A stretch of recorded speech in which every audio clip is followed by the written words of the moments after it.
পতাকায় লাল রঙের আধিক্য মনে করিয়ে দেয় কোনো জাতির রক্তক্ষয়ী সংগ্রামের ইতিহাস। আবার সবুজ যখন প্রধান হয়ে ওঠে তখন তা হয়ে দাঁড়ায় উর্বরতা আর গভীর বিশ্বাসের প্রতীক। কিন্তু ইরাক, সিরিয়া বা লিবিয়ার পতাকায় যে কালো রঙের উপস্থিতি তার অর্থ কী? ঐতিহাসিকভাবে এটি আব্বাসীয় খেলাফতের প্রতীক হলেও আধুনিককালে এসে তা যেন শোক আর অন্ধকার সময়ের প্রতিচ্ছবি হয়ে দাঁড়িয়েছে। বিদেশি শক্তির হস্তক্ষেপে এই দেশগুলো যে দীর্ঘস্থায়ী অস্থিরতার মধ্য দিয়ে গেছে, পতাকার সেই কালো রং যেন তার সঙ্গেই এক অদ্ভুত সমান্তরাল রেখা তৈরি করেছে। মধ্যপ্রাচ্যের দেশগুলোর পতাকার দিকে একটু গভীরভাবে তাকালে দেখা যায় প্রতিটি জাতির ইতিহাস, সংগ্রাম আর তাদের বিদেশি দখলদারিত্বের ক্ষত কিভাবে সেখানে ফুটে উঠেছে।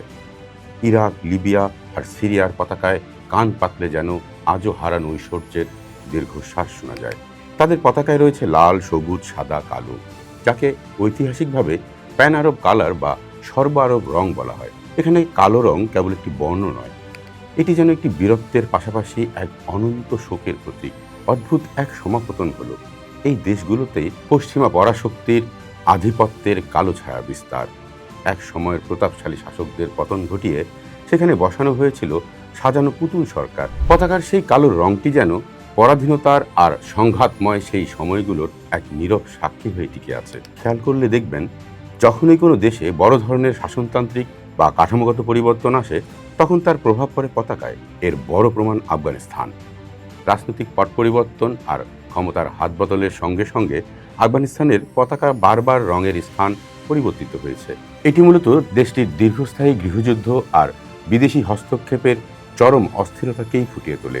বিপরীতে যেসব দেশ নানা প্রতিকূলতার পরও পতাকার মূল কাঠামো ধরে রাখতে পেরেছে, তারা রাজনৈতিকভাবে অন্তত নিজেদের মেরুদণ্ড শক্ত রাখতে সক্ষম হয়েছে। এই পুরো চিত্রপটের বিপরীতে সম্পূর্ণ ভিন্ন এক অবস্থান জানান দেয় ইরানের পতাকা।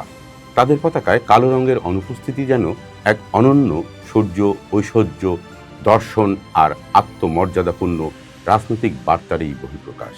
1979 সালের ইসলামী বিপ্লবের পর চরম অবরোধ আর একঘরে হওয়ার ঝুঁকি নিয়েও পশ্চিমা প্রভাবমুক্ত থাকার যে আপ্রাণ চেষ্টা তারা করে আসছে, তা তাদের পতাকার সবুজ, সাদা, লাল রঙের উজ্জ্বলতার মতোই অদম্য। পতাকায় কালো রঙের অনুপস্থিতি আরবদের থেকে যেমন তাদের আলাদা অস্তিত্বের জানান দেয়, তেমনি জানান দেয় সাম্রাজ্যের কালো ছায়ার নিচে মাথা নত না করার অনমনীয় জেদ। ইরানের আকাশ যেন আধিপত্যের কালো মেঘকে তার আঙিনায় ঠাঁই দিতে নারাজ।